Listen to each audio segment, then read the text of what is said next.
Hi, my name is Kellen. I'm one of the surgical nurses here at Dr. Fechner's office. Today I'm going to show you how to rewrap the patient's dressing if it's to fall off. First, you're going to take the fluff and you're going to put it around the patient's incision sites. They can hold it to help you with the process. Then you'll take the gauze and you're going to wrap it around the patient's head. At this point, it's going to start to get a little tight. It's going to be a compressive dressing. And you can tuck the fluff in. And you're just going to wrap it all the way around.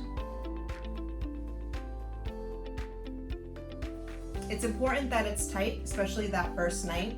You want that nice compressive feel to make sure all the incisions are protected.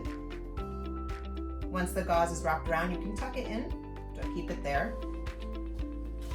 Then you're going to take your ace bandage and wrap it over that gauze. Once you bring it around once, you're going to pull tight and attach it to the Velcro. At this point, the patient might say that it's a little tight, and that's perfect. It needs to be that compressive dressing to protect everything that was done during surgery. And just like that, you Velcro it, and you're all set.